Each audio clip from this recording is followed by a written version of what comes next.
Pendant les dernières leçons, nous avons vu comment l'astrophysicien peut partir en exploration et remonter le passé de l'univers grâce à la présence de ce qu'on appelle des fossiles astronomiques, c'est-à-dire des observations qui nous disent quelque chose sur le lointain passé de l'univers. Et nous avons en particulier observé le rayonnement fossile qui nous a renseigné sur un passé pas tellement lointain en température, puisque la température à cette époque était d'environ 3000 degrés. Aujourd'hui, la température de l'univers est d'environ 3 degrés. Et puis, nous avons commencé à explorer, à analyser, à disséquer, à interpréter un autre fossile qui est relié, lui, à l'abondance de certains éléments chimiques, l'hydrogène, l'hélium et le lithium dans l'univers. Bien sûr, ces éléments, on les observe dans les étoiles, dans les galaxies, et on essaie de retrouver quelle devait être l'abondance de ces éléments dans les étoiles les plus anciennes, celles qui se sont formées peu après le Big Bang. Alors, sur notre carte, ça va donner à peu près ceci. On aime toujours nos cartes parce qu'elles nous permettent de nous situer dans l'espace et dans le temps. Nous sommes ici aujourd'hui, ça c'est un axe de temps, et nous reculons dans le passé, et nous avons déjà franchi 2 étapes importantes. La première étape, ici, qui correspond à une température de 3000 degrés, ceci, ça correspondait à 3 degrés, et dans un passé que nous évaluons à environ 15 milliards d'années dans le passé. Et puis ensuite, on continue. Je vous dis tout de suite, ça n'est pas à l'échelle, puisqu'ici, on était à 3000 degrés et qu'ici, maintenant, on est à 1 à 10 milliards de degrés.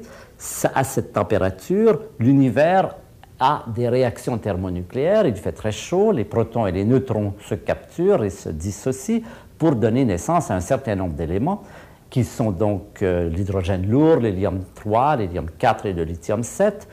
Et cela se passe à une période qui est d'environ 1 million d'années entre le moment où l'univers est à 10 milliards de degrés et l'univers est à 3000 degrés. Donc vous voyez que tout cela n'est pas à l'échelle, c'est schématique, mais c'est pour vous illustrer notre promenade. Nous allons remonter, nous allons voir si on peut aller encore plus loin. Mais avant d'en arriver là, je voudrais glaner certains renseignements, certaines informations que l'étude de cette nucléosynthèse primordiale, c'est-à-dire de cette période où l'univers a été assez chaud pour créer ces éléments chimiques, on va voir que nous avons un bonus, un surcroît d'informations qui vient confirmer à nouveau la théorie du Big Bang. J'ai mentionné auparavant comment la théorie du Big Bang est une théorie tellement extravagante par rapport à tout ce qu'on a toujours cru précédemment. On a cru précédemment que l'univers était éternel et inchangeant, et du coup, on vient nous raconter que non, pas du tout, l'univers est en changement très important. Preuve, la température à cette période est de 10 milliards de degrés, alors qu'aujourd'hui, elle est de 3 degrés, si ce n'est pas un changement. Eh bien, qu'est-ce qu'on peut donner pour appuyer cette théorie d'un univers plus chaud dans le passé?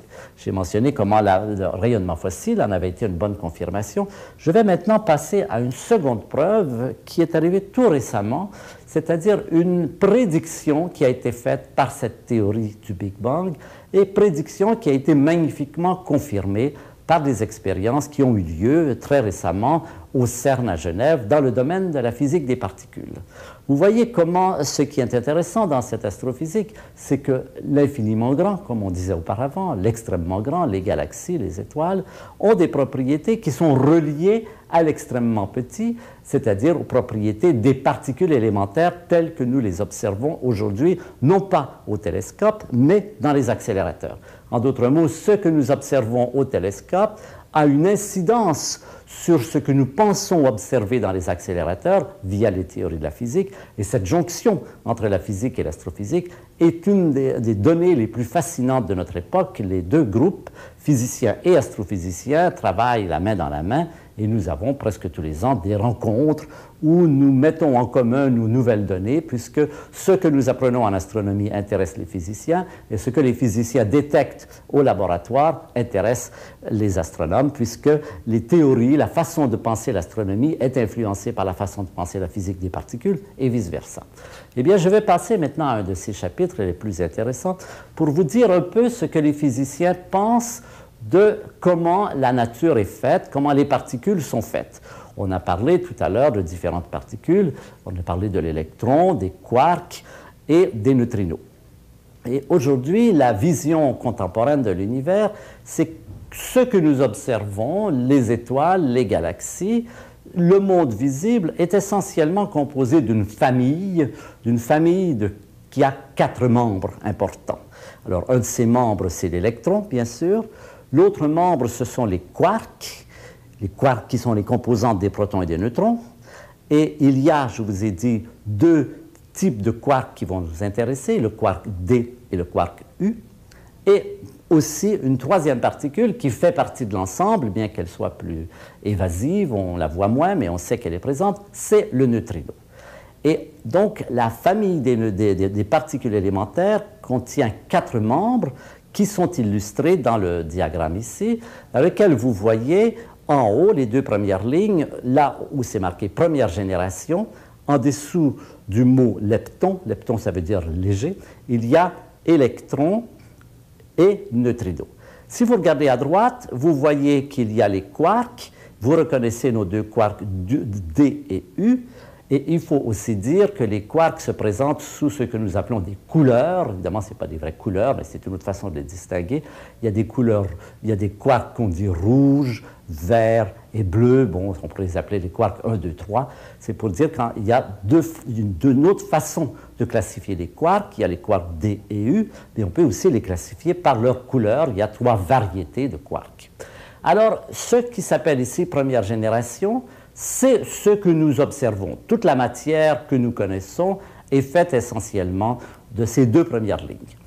Une découverte assez étonnante qui a été faite au laboratoire dans les années passées, c'est qu'il y a comme une seconde génération dans laquelle il y a des analogies. Par exemple, une particule qui s'appelle le muon, qui est représentée ici par le mu, ressemble totalement à un électron, mais à un grand frère, à un gros frère de l'électron.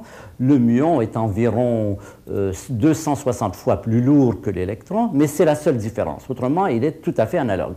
De même, il y avait le nu qui est en haut, le neutrino qui est en haut, avec un petit E pour dire que c'est la famille électronique. À la 2e génération, vous voyez nu avec un petit mu en bas qui veut dire c'est la seconde génération. Et on retrouve là aussi nos doublets et nos triplets de quarks. Il y en a un qui s'appelle le S pour dire strange, étrange, C pour dire charmé. Bon, tout ça, c'est des fantaisies de physiciens. Ce sont des noms qu'on peut donner. Et puis ensuite, on retrouve les 3 couleurs. Et puis ensuite, les physiciens ont continué à se dire, mais est-ce qu'il y aurait d'autres générations? Puisqu'il y en a 2, est-ce qu'il ne pourrait pas y en avoir plus?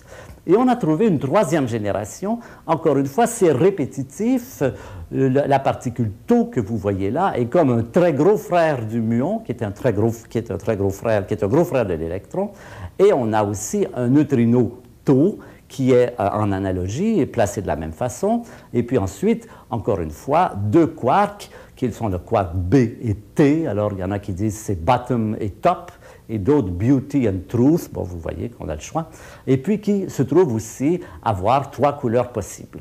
Alors voilà, aujourd'hui, comment se présente la physique au niveau le plus intime. Elle est composée de 3 générations de particules, ces 3 générations contenant chacune 4 membres ou 8 membres, pardon, si on tient compte des couleurs différentes. Et bien sûr, les physiciens se posent la question de savoir, d'accord, on a trouvé 3 générations. D'abord, pourquoi la nature fait-elle 3 générations alors qu'apparemment une seule suffit pour faire le monde réel? Alors, on sait que la nature est généreuse, qu'elle fait toujours plus qu'il en faut, mais on peut se poser la question, est-ce qu'il y en a plus que ça? Est-ce qu'il y en a une 4e? Est-ce qu'il y en a 25? Est-ce qu'il y en a 2000? Combien de générations semblables existent dans la nature? Alors, jusqu'à il y a quelques années, les physiciens n'avaient aucun moyen de répondre à cette question. Ils pouvaient dire qu'il y en a au moins 3, mais il peut y en avoir 80 ou 160.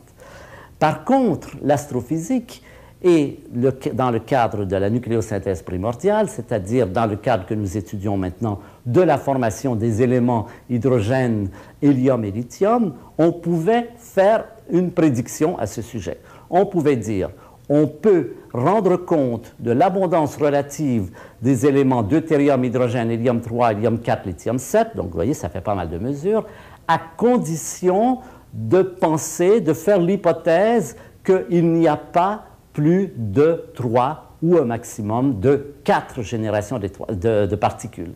C'est-à-dire à condition de dire que ce que nous avons observé, ces 3 générations, c'est probablement tout ce qui existe. Il y en a peut-être dans le cadre des incertitudes. Bien sûr, c'est des mesures qui ne sont pas tout à fait précises. Il y a toujours ces incertitudes. On aurait pu glisser une 4e génération, mais les astrophysiciens pouvaient dire la théorie du Big Bang, qui est une théorie prédictive, c'est-à-dire qu'elle peut faire des prédictions, fait la prédiction suivante: le nombre de familles de particules élémentaires qui existent dans l'univers ne peut pas être supérieur à 4 et est vraisemblablement de 3, parce qu'à 3, ça connaît très bien.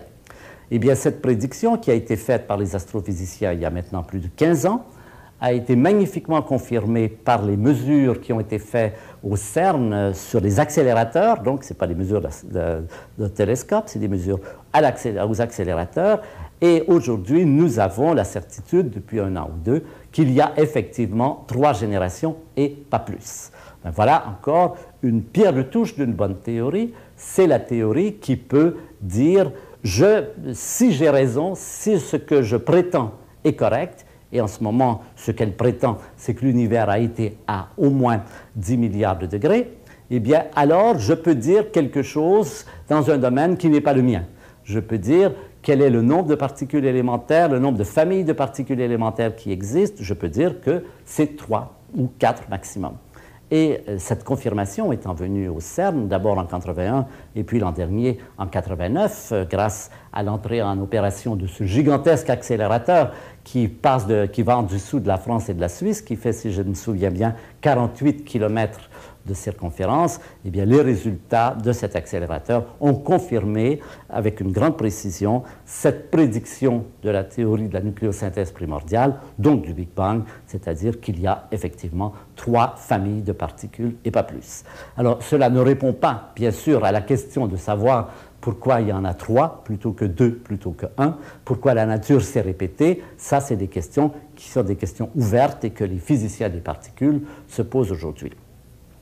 Donc, une première confirmation, non seulement la théorie du Big Bang est en mesure de rendre compte de l'abondance relative des éléments deutérium, c'est-à-dire hydrogène lourd, hélium 3, c'est-à-dire hélium léger, hélium 4, c'est-à-dire hélium lourd, et lithium 7, mais en rendant compte, elle fait des prédictions, et la première prédiction, c'était effectivement qu'il y ait 3 familles de particules élémentaires, et cette prédiction est confirmée.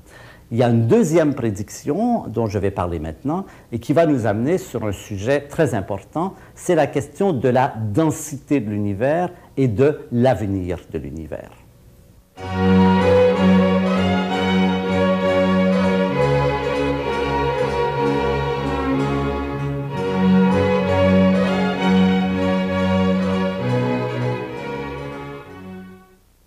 La densité de l'univers, c'est la densité moyenne de l'univers, c'est tout simplement quelle est la quantité d'atomes qu'il y a dans un volume très grand de l'univers. On prend un très grand volume, des millions d'années-lumière, l'arrête, et on regarde le nombre de galaxies qu'il y a là-dedans, donc on calcule la masse et on divise par le volume, et cela donne la densité. C'est le sujet auquel nous allons nous intéresser particulièrement aujourd'hui, parce que c'est la densité de l'univers qui va déterminer son futur, qui va déterminer comment les choses vont se passer dans un avenir très lointain, mais qu'on peut déjà prédire grâce au modèle cosmologique. Pourquoi? Parce que si nous sommes dans un univers très dense, dans un univers dans lequel il y aurait beaucoup de galaxies dans un volume, eh bien l'interaction entre ces galaxies fait qu'à mesure qu'elles s'éloignent, elles sont ralenties par l'action des autres galaxies. Elles sont rappelées vers elles-mêmes par l'action des autres galaxies. Et ça ressemble, par exemple, à ce qui se passe quand on lance un caillou. On sait très bien que si on lance un caillou, le caillou monte à une certaine vitesse, mais on voit très bien comment sa vitesse diminue, et ensuite il s'arrête et il redescend. Pourquoi? Parce que tout le temps de son mouvement, la Terre l'attire et la Terre ralentit son mouvement jusqu'à ce qu'il l'inverse et qu'il retombe vers la Terre. Par contre, on sait très bien que lorsqu'il s'agit d'une fusée qu'on lance avec une très grande vitesse, la fusée en montant, bien sûr, va ralentir, mais si on la lance avec une vitesse suffisante, elle ne va pas retomber sur la Terre, elle va quitter la Terre avec toujours une vitesse, donc dans la même direction. La vitesse critique, ce qu'on appelle la vitesse au-deçà de laquelle la fusée retombe et au-delà de laquelle elle sort de l'attraction de la Terre, on l'appelle la vitesse critique. Pour la Terre, c'est à peu près 11 km par seconde. Ça dépend bien sûr de l'objet, de l'astre duquel on veut partir.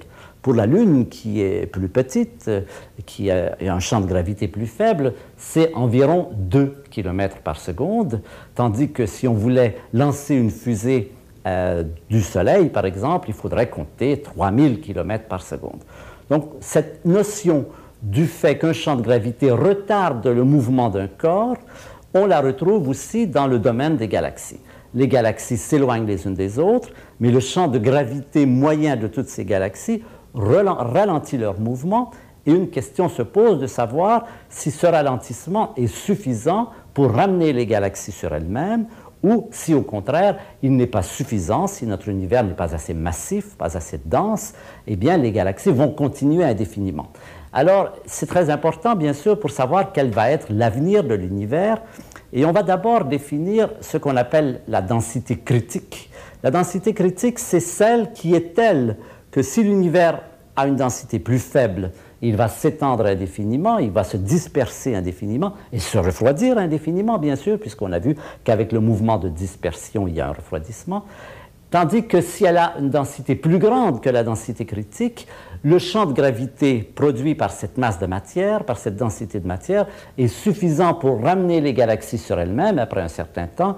Et à ce moment-là, bien sûr, la température de l'univers va cesser de décroître et elle va recommencer à monter, et on atteindra des températures très élevées comme celles qu'on avait dans le passé. C'est ce que les Américains appellent le Big Bang et puis le Big Crunch. Toute la matière se retrouve et on repart vers les très hautes températures. Alors, question fondamentale, quel est l'avenir de l'univers? Question corollaire, quelle est la densité de l'univers? Est-elle supérieure ou inférieure à la densité critique? Pour mettre des chiffres, je crois que c'est toujours intéressant d'avoir des images visuelles. La densité critique, ça correspond à peu près à 10 atomes d'hydrogène par mètre cube. Vous voyez, c'est peu. Dans un mètre cube, 10 atomes d'hydrogène. Rappelez-vous que dans l'air, ici, il y a des milliards de molécules d'air par centimètre cube. Et là, on parle de 10 atomes d'hydrogène, ou l'équivalent, bien sûr, parce que ce n'est pas nécessairement des atomes d'hydrogène. C'est tout ce qui peut attirer, donc tout ce qui a une masse ou une énergie. Donc, densité critique, c'est la densité qui serait telle que l'univers continuerait à s'étendre indéfiniment, et je l'ai représenté dans ce diagramme ici. Voilà ce que donnerait un univers qui aurait tout juste la densité critique. À partir d'un point où les galaxies sont très rapprochées, elles s'éloignent progressivement, voilà leur distance, mais vous voyez qu'elles ralentissent. Elles ralentissent et puis elles atteignent une vitesse qui est à peu près constante, et elles continuent à s'éloigner à une vitesse à peu près constante. C'est l'équivalent d'un caillou que vous lancez avec tout juste la vitesse d'éjection. Il va continuer à se déplacer et sa vitesse donc va ralentir progressivement, mais ne va plus, pardon, la vitesse tend vers zéro et l'espace entre les galaxies tend vers une constante. Oui, je m'excuse, c'est la vitesse tend vers zéro, le ralentissement amène la vitesse à tendre vers zéro, mais la distance entre les galaxies devient constante. En parallèle, ce qui va se passer, c'est que la température va continuer à décroître et puis elle va atteindre un plateau, elle va continuer à décroître, comme on dit, asymptotiquement, elle va descendre de plus en plus et tendre pour un temps infini, elle prendra un temps infini pour atteindre le zéro absolu. Donc voilà ce que serait un univers critique. Qu'est-ce qui se passe si l'univers a une densité inférieure à la densité critique? Eh bien, vous voyez, le ralentissement va être moindre. Si le ralentissement est moindre, les galaxies, R, rappelez-vous, c'est la distance entre deux galaxies, les galaxies vont s'éloigner et vont continuer à s'éloigner de plus en plus, mais de plus en plus lentement. Tandis que la température, elle, va continuer à descendre mais un peu plus vite si la densité est plus faible. Par contre, si la densité de l'univers est supérieure à la densité critique, donc 10 atomes par mètre cube, alors là, ce qui va se passer, c'est que les galaxies vont s'éloigner pendant un certain temps, et puis ensuite vont être ramenées vers elles-mêmes, exactement comme le caillou que vous avez lancé et qui retombe sur lui-même. Les galaxies vont se rapprocher les unes des autres et vont retrouver les très hautes densités du départ, tandis que la température, après être descendue pendant un certain temps, va remonter et va atteindre à nouveau des très hautes températures. Alors vous voyez comment il est important, si on veut connaître le sort de nos petits-enfants, parce que rien de cela, même le retour en arrière est au moins un retour vers les températures plus élevées, se situe à au moins 40 milliards d'années dans le futur. Donc vous voyez, pas de panique, ce n'est pas quelque chose qui nous intéresse de très près, mais comme nous sommes curieux du sort de l'univers, nous aimerions bien en savoir quelque chose. Alors, question: quelle est la densité de matière dans l'univers? Est-elle supérieure ou inférieure à 10 atomes, l'équivalent de 10 protons par mètre cube? Réponse: eh bien, c'est une question difficile. C'est une question difficile parce qu'il y a de la matière qui se manifeste à nous sous forme d'étoiles, de galaxies, et ça, on peut la comptabiliser de façon relativement facile. Mais il y a aussi peut-être de la matière qui ne se manifeste pas par sa lumière. Par exemple, imaginez qu'il y ait de la caillasse répandue dans l'espace ou des petites étoiles qui ne brillent pas. Eh bien, comment tenir compte dans notre bilan de cette matière? Et puis imaginez qu'il y ait des particules totalement exotiques, totalement inconnues de nous, que nous ne savons même pas détecter au laboratoire, et que ces particules elles-mêmes contribuent d'une façon importante. Alors, je voudrais un peu vous dire quel est l'état de la situation aujourd'hui par rapport à ces 10 particules, ces 10 atomes par mètre cube. Alors là, je vais prendre une nouvelle échelle que je vais appeler oméga. Alors, on va dire qu'oméga égale 1, c'est la densité critique. 1, dans cette échelle, ça représente 10 atomes par mètre cube. Si je prenais oméga égale 1/10, ça représenterait 1 atome par mètre cube. Et oméga égale 1/100, ce serait 1/10 d'atome par mètre cube. Donc, c'est juste une échelle commode. Alors, si on fait d'abord le bilan de ce qu'on voit, c'est ce qui est le plus facile. On fait la somme des galaxies, des étoiles, des nébuleuses et tout ça, qu'est-ce que ça donne? Eh bien, ça donne relativement peu de matière à cette échelle. Ça donne de l'ordre de 1/10 d'atome par mètre cube, c'est-à-dire oméga égale 1%, c'est-à-dire 1% de la densité critique. Mais bien sûr, c'est, comme je l'ai dit, une limite inférieure. Nous savons que nous le voyons et qu'il y a déjà ça, mais est-ce qu'il y aurait de la matière qui ne se laisse pas voir, mais qui se manifeste d'une autre façon? Il y a une loi très générale, qui est la loi d'Einstein, qui nous dit que toute matière se manifeste par son champ de gravité. Même si elle ne brille pas, même si elle est aussi exotique que vous voulez, dès qu'elle a masse et énergie, elle va influencer autour d'elle le comportement de la matière qui est à son voisinage. Et donc, en étudiant le comportement de la matière visible, on peut savoir s'il y a de la matière invisible, parce que cette matière invisible va déformer les orbites, va changer les mouvements.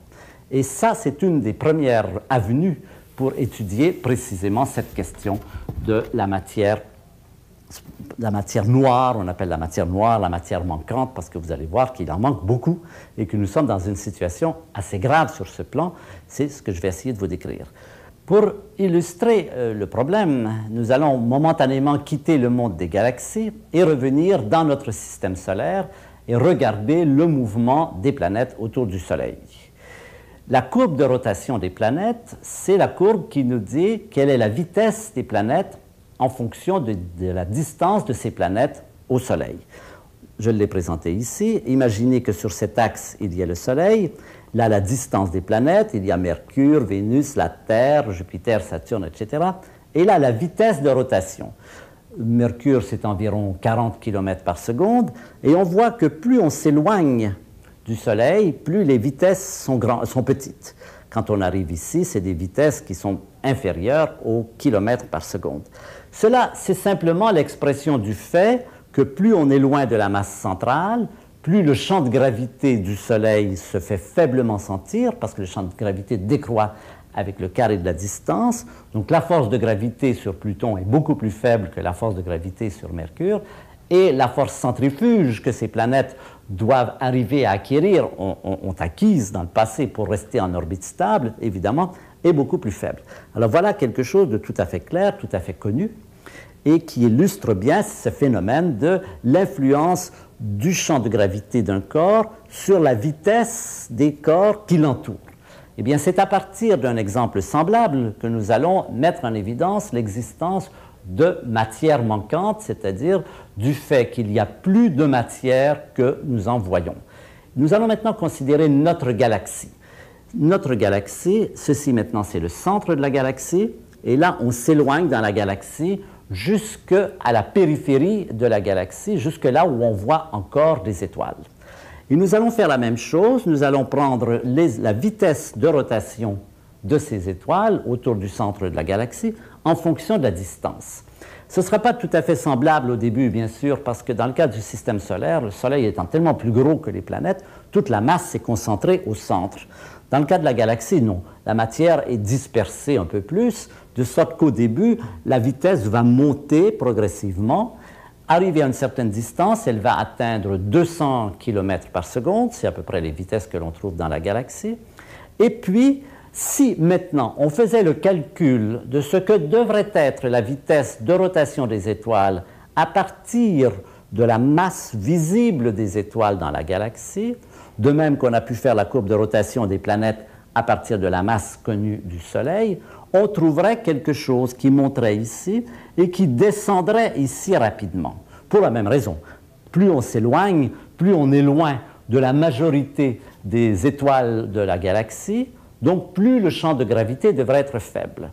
Et un des problèmes les plus mystérieux de l'astrophysique depuis longtemps, c'est que les courbes de rotation des galaxies, c'est-à-dire on fait très exactement ça, on prend une galaxie lointaine, on peut mesurer, on prend le centre de la galaxie, on le met là, on mesure la distance des étoiles au centre de la galaxie et on mesure leur vitesse par le décalage vers le rouge et vers le bleu. Et au lieu de trouver ce qu'on attendrait, c'est-à-dire qu'après une montée comme ceci, la vitesse décroît progressivement, de sorte que les étoiles qui sont situées à la périphérie, presque à l'extérieur de la galaxie, devraient tourner très lentement. Eh bien, ce n'est pas du tout ce qui se produit. Elles continuent comme ceci, elles atteignent un plateau, et dans certains cas, ces plateaux s'éloignent à de très grandes distances, et même bien au-delà de là où on ne voit plus d'étoiles, la courbe de rotation reste la même, environ 200 km, 200-250 km par seconde. Ça veut dire quoi? Ça veut dire qu'il y a ici, dans la galaxie, de la matière qu'on ne voit pas et qui force ces étoiles à tourner plus vite. Voilà une des façons pour nous d'illustrer la présence de matière manquante. On se dit, qu'est-ce qu'il y a à la périphérie de notre galaxie qui gravite, c'est-à-dire qui crée un champ de gravité, qui attire, qui oblige les étoiles à tourner très vite parce qu'autrement elles tomberaient vers le centre de la galaxie, et pourtant ça n'est pas des étoiles, ou du moins on ne voit rien quand on fait le bilan des étoiles. Alors voilà une première manifestation de la masse manquante, voilà une première manifestation du fait qu'il y a plus de matière que nous en voyons. J'ai mentionné tout à l'heure que par rapport à la matière que nous voyons, les étoiles, ça brille et tout ça, nous avons à peu près l'équivalent de 1/10 d'atome par mètre cube, c'est-à-dire oméga, à peu près 1% de la densité critique. Quand on veut tenir compte et qu'on se demande combien de matière faut-il ajouter pour arriver à rendre compte du fait que les courbes de rotation ne retombent pas, on est obligé d'augmenter d'un facteur 10. On est obligé d'aller jusqu'à 1 atome par mètre cube, c'est-à-dire oméga égale 10%, 10% de la masse critique.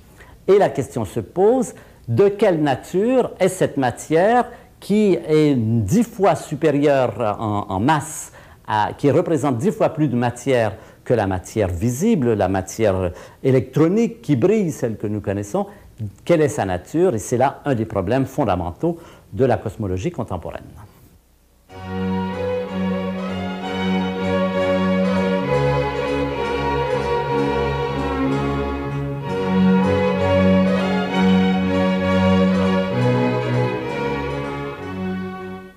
Résumons-nous, nous sommes en train d'étudier le problème de la densité de l'univers et de son futur.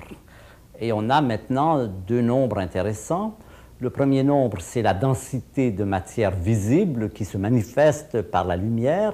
Ça donne à peu près une densité d'environ 1/10 d'atomes par mètre cube, c'est-à-dire 1% de la densité critique, de la densité qui se situe entre l'univers qui refroidit indéfiniment et l'univers qui se recontracterait. Et nous avons obtenu une seconde mesure, c'est la mesure de la densité de matière qui gravite. La matière qui gravite, qui nous a été révélée par exemple par les courbes de galaxies, mais il y a d'autres méthodes que je n'ai pas le temps d'expliquer. Et là, on trouve une densité 10 fois plus grande, qui est quelque chose comme 1 atome par mètre cube, c'est-à-dire 1/10 de la densité critique.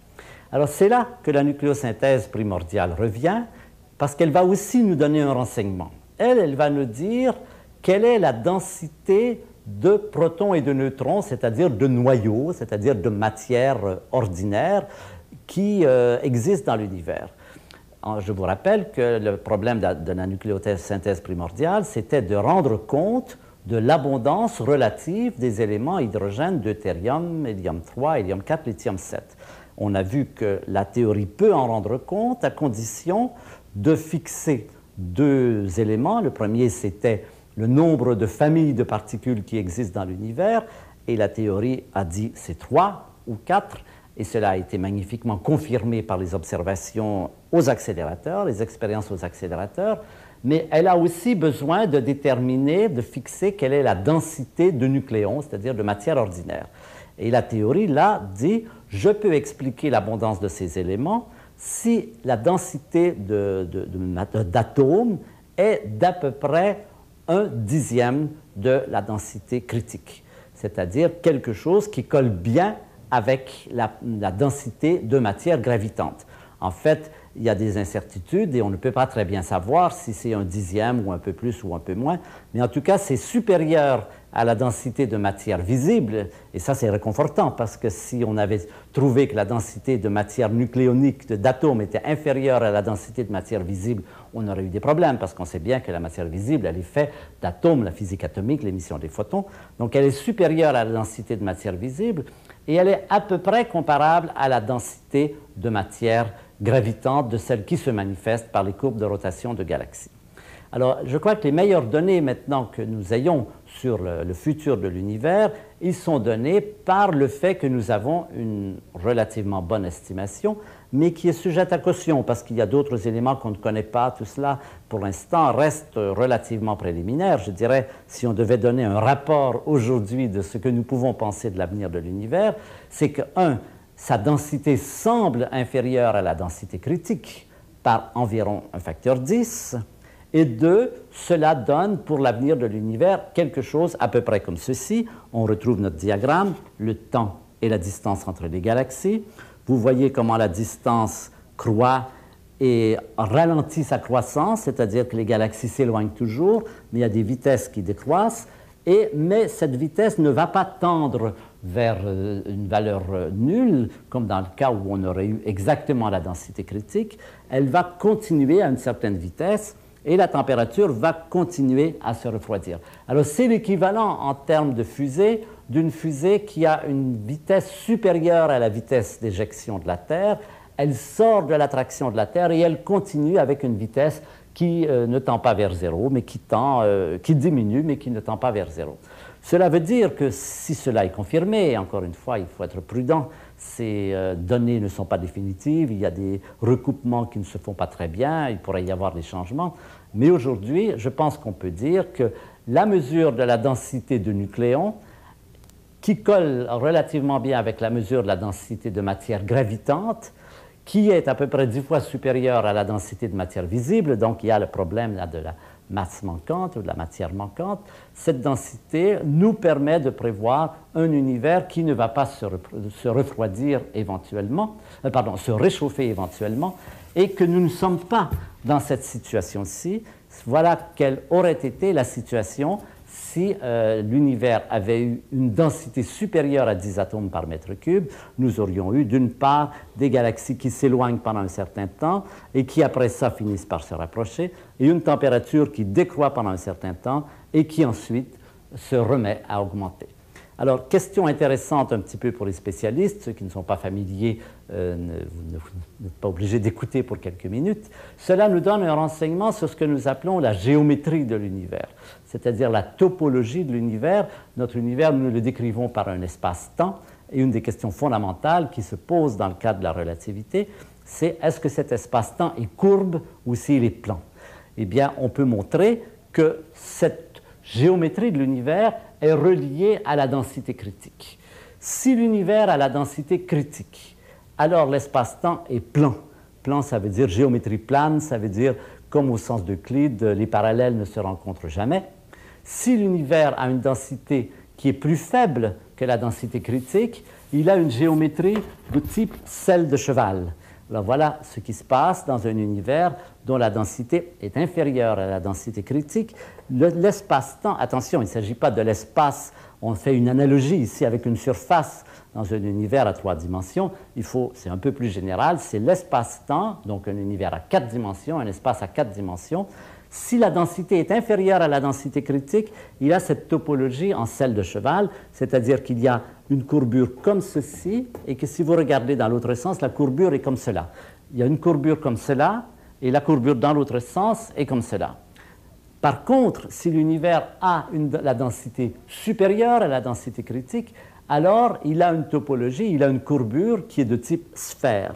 La sphère a également 2 courbures, mais les 2 courbures sont dans le même sens. En tout point de l'espace, les 2 courbures sont comme ceci et comme ceci. Donc, c'est replié vers le bas. Tandis que dans le cas selle de cheval ou col de montagne, c'est la même chose. Une des courbures est comme ceci et l'autre courbure est comme cela. Donc, ça, c'est le cas si l'univers avait la densité supérieure à la densité critique, dans lequel cas l'univers, on peut le représenter comme ce petit cercle-ci qui va descendre le long de la sphère et qui va arriver en bas ici, se refermer sur lui-même et se réchauffer. Une surface comme celle-là n'a aucun point où elle se referme. La selle de cheval n'a pas de point où elle se referme sur elle-même, contrairement à la sphère qui se ferme, qui s'ouvre ici, ça ce serait le Big Bang, s'ouvre ici et ensuite se referme en arrivant au Big Crunch.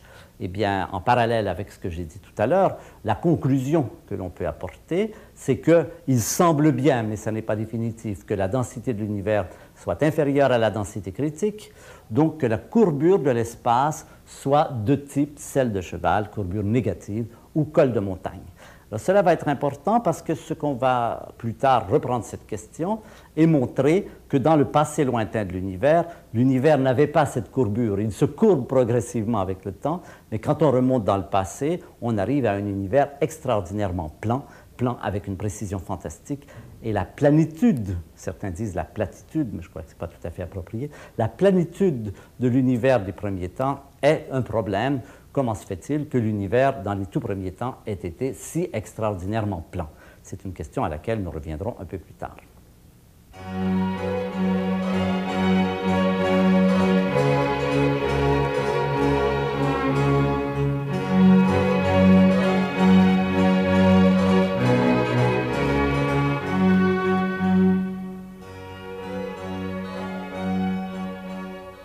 En résumé, ce dernier fossile, celui de l'interprétation de l'abondance de certains noyaux de certains atomes légers, ceux que nous retrouvons ici, le lithium 7, l'hélium 4, l'hélium 3, l'hydrogène lourd, c'est-à-dire hydrogène 2, il faudrait dire, et hydrogène 1.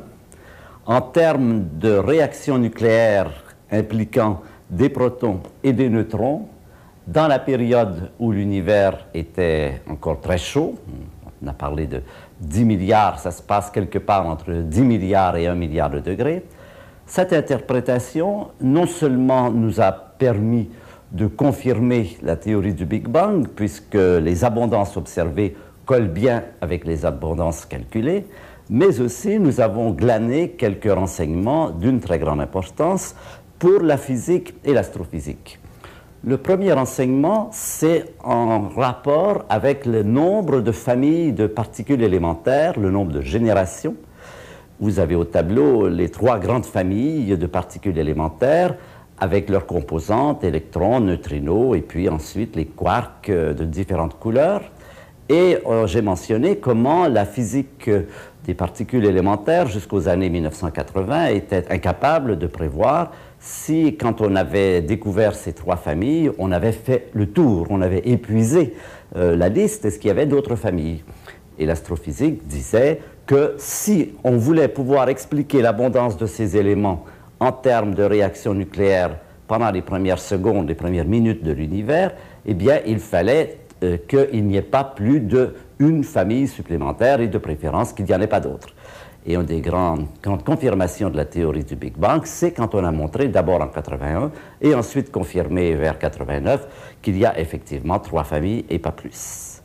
Donc ça, c'est le premier enseignement. L'astrophysique, la cosmologie, la théorie du Big Bang avaient quelque chose à dire sur la physique des particules, sur le nombre de familles qui pouvaient s'y passer, qui pouvaient y exister. Le second enseignement, c'est en relation avec la question de la densité de l'univers, les différentes composantes de la densité de l'univers et leur rapport avec l'avenir de l'univers.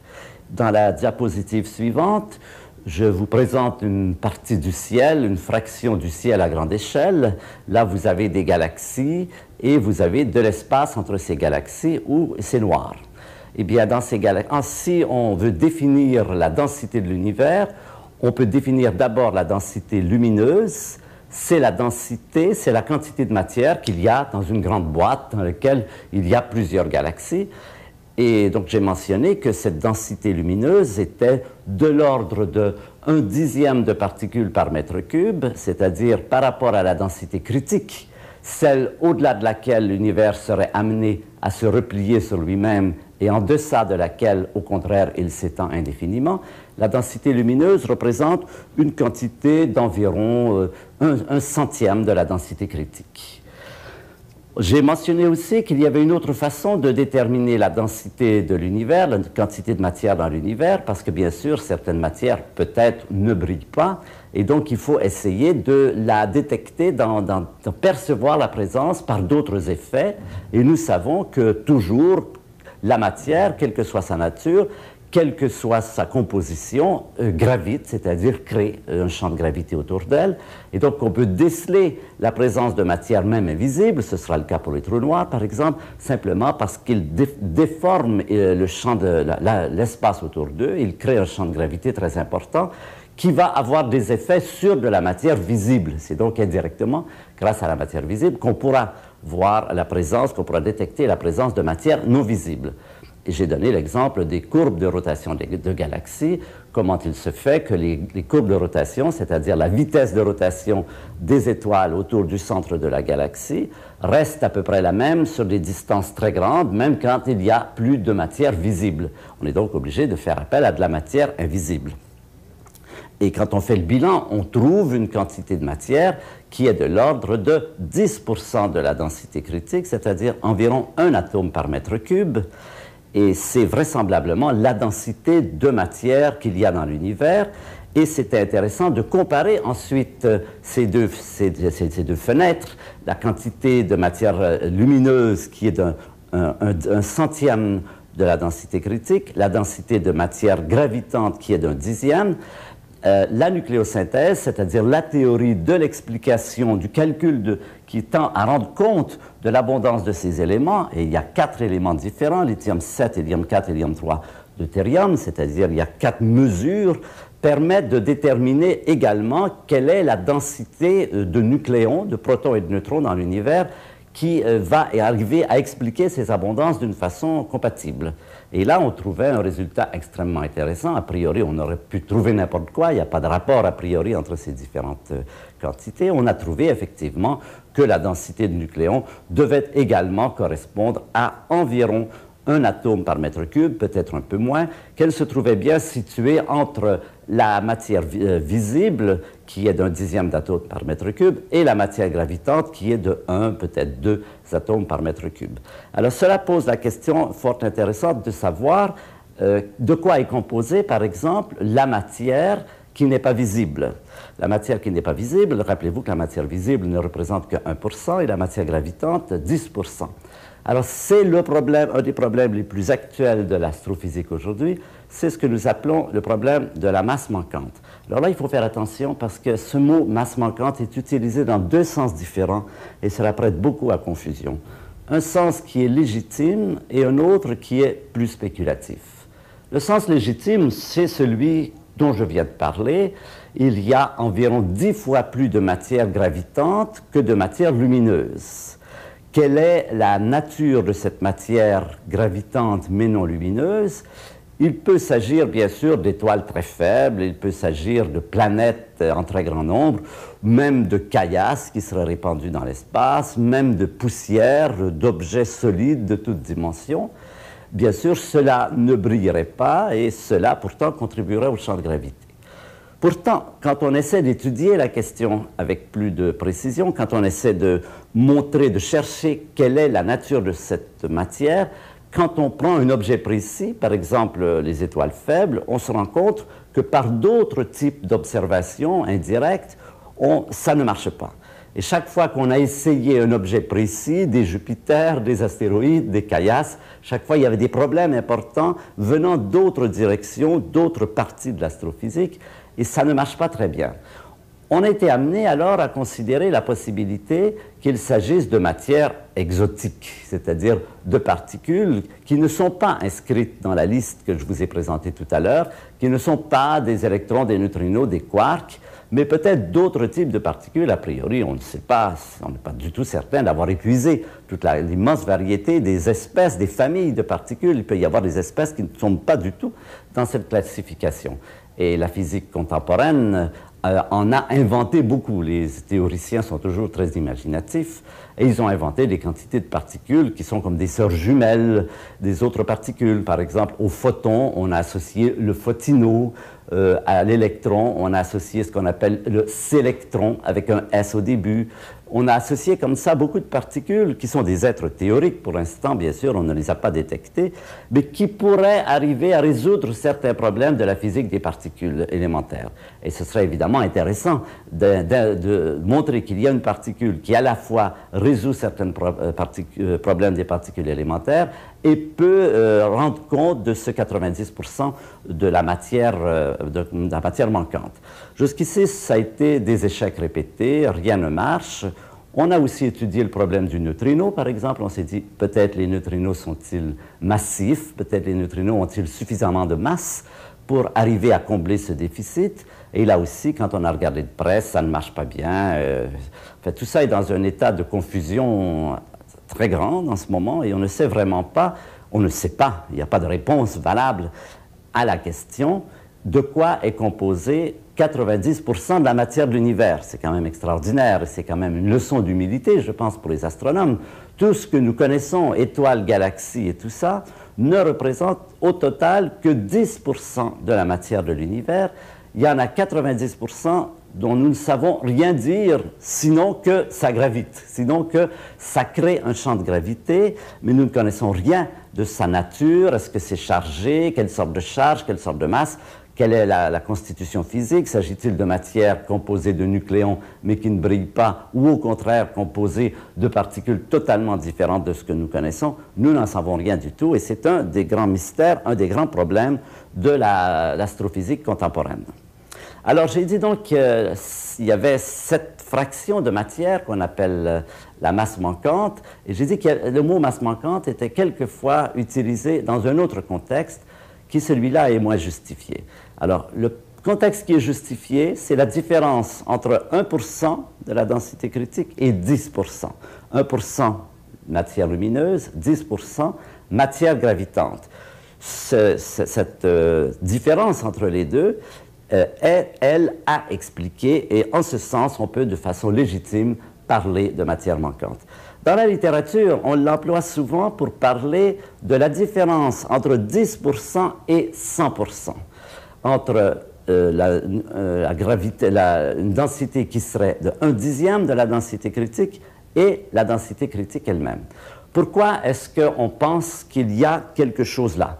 Eh bien, parce que, pour plusieurs raisons, discutables, mais quelquefois valables, les théoriciens, beaucoup de théoriciens, sont convaincus que la densité de l'univers doit être non pas de 1/10 de la densité critique, mais avoir très précisément la densité critique.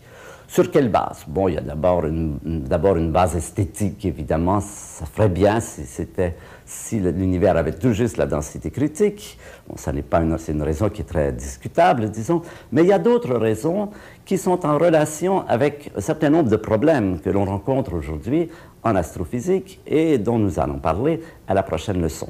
Ces problèmes, en particulier, c'est le problème très grave de l'origine des galaxies. On ne sait pas comment se forment les galaxies, mais on sait que si la densité était la densité critique, il serait plus facile de former les galaxies. Et pour cette raison, plusieurs personnes pensent, espèrent, croient qu'un jour, on va montrer que la densité de l'univers est non pas d'un dixième de la densité critique, mais de exactement la densité critique. Et pour cela, bien sûr, il y a une nouvelle masse manquante, parce qu'il faudrait montrer, mais oui, mais c'est quoi, de quoi est constituée cette matière, et comment se fait-il qu'on ne la voit pas? Comment se fait-il que les meilleures données aujourd'hui sur la densité de l'univers, la matière gravitante, tournent toujours autour de 10 ou au maximum 20% de la densité critique et jamais 100%. Alors là, évidemment, il y a tout un art de ce qu'on appelle cacher la poussière sous le tapis, de dire c'est peut-être dans telle forme de matière que vous n'avez pas encore regardé, que vous ne pouvez pas regarder pour des raisons technologiques. Et là aussi, il y a eu énormément d'efforts qui ont été faits. Beaucoup de personnes ont essayé de soulever les tapis, on les soulève les uns après les autres, et on ne trouve pas grand-chose, on ne trouve rien jusqu'ici. Et il n'y a en ce moment aucune raison de croire que l'univers a la densité critique, sinon que cela facilite la vie aux théoriciens. Alors il faut bien admettre qu'une telle raison n'est pas tout à fait valable, et cette idée que l'univers ait la densité critique exactement devient de moins en moins populaire, disons, chez les astrophysiciens. On n'a vraiment pas de raison de penser que c'est le cas, mais pourtant, on aimerait bien que ce soit le cas.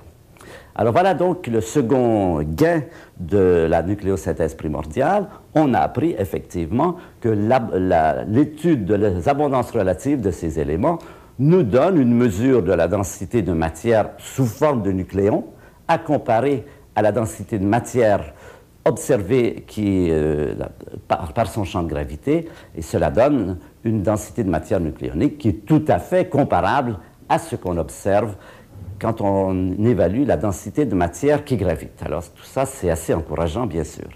Alors revenons maintenant sur nos dessins et resituons-nous. Voyons voir où nous en sommes. Nous avons jusqu'ici, notre programme, c'est bien de remonter dans le temps et observer la température de l'univers et nous donner des raisons de croire que cette température, de nous convaincre que cette température était plus élevée dans le passé. Nous avons trouvé un premier fossile qui était le rayonnement fossile, qui nous a amené à une température de 3000 degrés, et au point de vue chronologie, c'était à environ 15 milliards d'années dans le passé. La seconde étape, c'était le fossile abondance relative des éléments deutérium, hélium 3, hélium 4, lithium 7, qui nous a permis d'affirmer que l'univers a été à au moins 10 milliards de degrés. 10 milliards de degrés, c'est la température requise pour qu'il fasse assez chaud, pour que les réactions nucléaires soient en mesure de former ces éléments. Et le fait que les abondances relatives collent bien avec les abondances calculées collent bien avec les abondances observées, nous a confirmé que c'était une bonne déduction, nous sommes sur la bonne voie. Au point de vue chronologie, il a fallu reculer d'environ encore 1 million d'années dans le passé. Cela se passe à l'horloge conventionnelle aux premières minutes. Vous avez vu que je n'ai pas employé beaucoup cette horloge conventionnelle et je vais vous expliquer pourquoi. Je préfère établir une chronologie à partir d'aujourd'hui qu'à partir d'un temps zéro hypothétique dont nous ne savons même pas si une telle idée existe. Nous reviendrons sur ce point un peu plus tard. Et finalement, cette étude nous a confirmé dans cette vue que j'ai présentée la dernière fois, que l'avenir de l'univers, qui est déterminé par la densité de matière, l'avenir de l'univers est tel qu'il va se continuer à se refroidir indéfiniment, que les galaxies vont s'éloigner indéfiniment. Cela veut dire en gros que le champ de gravité des galaxies, l'attraction qu'elles exercent les unes sur les autres, n'est pas suffisamment puissante pour ramener les galaxies sur elles-mêmes après un temps indéfini.